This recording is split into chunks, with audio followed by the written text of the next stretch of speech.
Depuis un an maintenant, le PLE SummerSlam se fait sur 2 nuits. À l'instar de WrestleMania, la WWE l'organise dans un stade comme avec WrestleMania et a décidé de mettre SummerSlam sur 2 nuits, tout comme WrestleMania. Et à 10 jours de l'événement, ils n'ont même pas réussi à vendre 30 000 places pour une seule nuit. Donc là, je me suis posé la question, est-ce qu'organiser SummerSlam sur 2 nuits était une bonne idée? Et pourquoi est-ce que les places ne se vendent pas? Bref, on va se poser et tenter de répondre à cette question. Salut à tous, je m'appelle Abby et je parle de catch. Je fais aussi des reviews de PLE, des réactions à des news et aussi quelques analyses par rapport à certaines storylines. Bref, posez-vous, on va se pencher sur tout ça. Et la première raison pour laquelle est-ce que ça ne se vend potentiellement pas, c'était que SummerSlam sur 2 nuits, pour moi, était une très mauvaise idée. Vouloir faire de SummerSlam comme un WrestleMania de l'été, peut-être une idée assez sympatoche, sauf que derrière, SummerSlam n'a pas le standing d'un WrestleMania. WrestleMania est tellement légendaire, on a une WrestleMania Week qui s'organise avec des fédérations indépendantes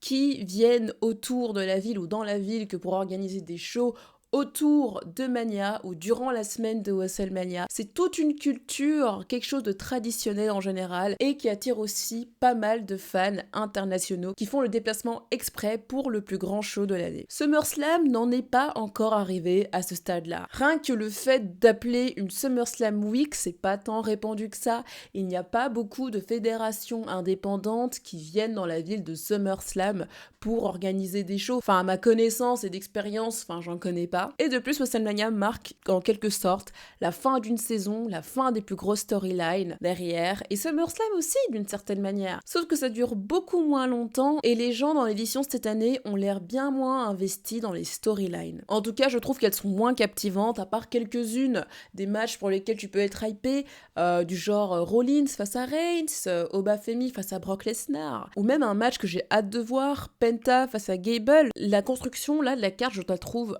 moins bonne que d'habitude, je trouve. La deuxième raison pour laquelle SummerSlam sur 2 nuits était aussi une très mauvaise idée, c'est que la ville aussi a son importance. Je suis désolée, mais Minneapolis, Minnesota, ça fait pas vendre auprès des Américains lambda typiques déjà de base, ou même auprès des fans internationaux. Pour vous donner un exemple, j'ai un cousin américain qui vit à New York, je lui dis Minnesota, dans le Minnesota, Minneapolis, t'as déjà été? Il m'a vraiment regardé, il m'a fait c'est quoi cette ville de paysans? Enfin, c'est pas le genre de ville que t'as envie de visiter en tant qu'Américain, c'est pas le genre de ville qui te fait rêver. Alors pour un SummerSlam qui se passe sur 2 nuits, avec lequel t'as envie de faire un WrestleMania, t'es censé attirer aussi des fans internationaux, sauf que, je suis désolée, mais tu me dis Minneapolis, Minnesota, c'est pas le premier truc qui va me faire bondir, honnêtement. Et pour donner la comparaison avec l'année dernière, SummerSlam s'est déroulé à New York, dans le New Jersey, et de là, on a eu 50 000 personnes chaque nuit. Alors peut-être que les gens étaient plus investis dans les storylines, mais je pense que la ville aussi a beaucoup joué. Au dernier chiffre que j'ai, pour le samedi, ils ont réussi à vendre 27 000 places pour la première nuit, et pour la deuxième nuit, le dimanche, ils ont réussi à vendre 29 000 places.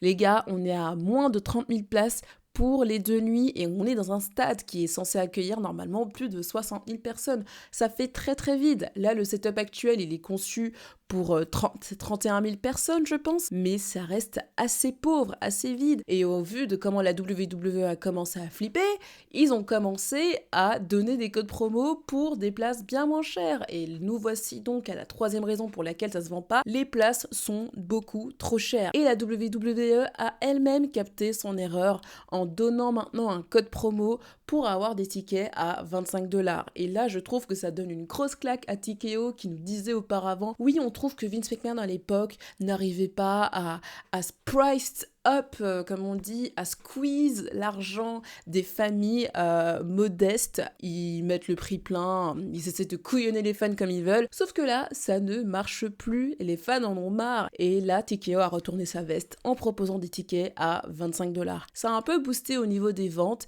mais la ville, je pense aussi, n'aide pas. J'ai vu quelques Américains réagir au fait que le fait que ça se passe à Minneapolis, ça donne pas non plus envie. Mais bon, au moins la WWE conçoit que les places sont beaucoup trop chères et fait quelque chose par rapport à ça. Et je suis contente qu'ils aient fait ça parce que maintenant les familles pourront s'offrir des places pour aller amener toute la famille ensemble à SummerSlam.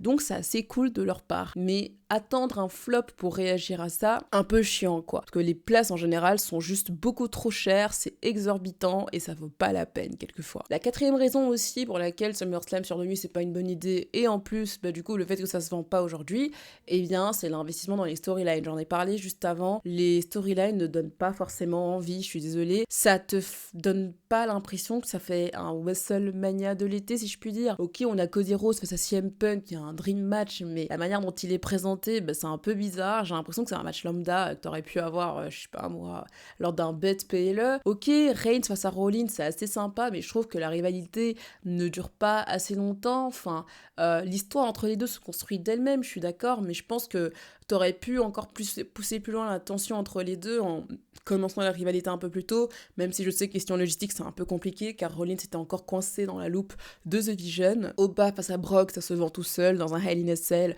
Quoi de mieux? Pour moi, ce match devrait être le main event. Les matchs féminins, je veux même pas en parler, il y en a 2 sur toute la carte, c'est scandaleux, je trouve. Enfin, pour l'instant, on en a que 2 d'annoncés. Liv Morgan qui n'a jamais défendu son titre une seule fois depuis WrestleMania, c'est un scandale. Et Rhea Ripley qui n'est pas là. Ok, ils vont couronner une championne intérim. Pour moi, t'aurais dû retirer le titre à Ripley depuis bien longtemps, plutôt que de faire un délire championne intérim. Non mais ça confirme plus le statut de Rhea Hogan, j'ai envie de te dire. Et là, on a des rumeurs que The Rock va potentiellement apparaître. Ça ne m'étonne pas, car c'était pareil pour Elimination Chamber 2025, au heel turn de John Cena. The Rock, on l'avait appelé pour lui dire, bro, les tickets ne se vendent pas, s'il te plaît, tu peux faire une apparition, s'il te plaît. Et après, les tickets, bon, ils sont vendus un peu, mais voilà. Et là, ils vont potentiellement refaire le coup avec SummerSlam 2026, les tickets ne se vendent pas, on va appeler Dwayne, histoire de booster un peu les ventes. À un moment, il faut arrêter de compter sur les stars du passé que pour vendre des tickets. Essayer de construire de nouvelles stars, essayer de nous donner des storylines dans lesquelles on a envie de s'impliquer. Quand j'ai vu le dernier Raw du 20 juillet là se passer, j'étais en train de me dire, putain, vous êtes en train de nous faire un Raw filler. Parce que le Raw, je vous invite à ne pas le regarder si vous ne l'avez pas vu, parce qu'il ne sert absolument à rien à la construction SummerSlam. Il était d'une inutilité, j'ai jamais vu ça de ma vie. Et t'es en train de me faire des Raw fillers à 10 jours de ton deuxième plus grand événement de l'année, moi je trouve ça scandaleux honnêtement. Et après ça se plaint que les tickets se vendent pas à Stanford, mais en même temps au vu du produit que tu nous proposes à la télé,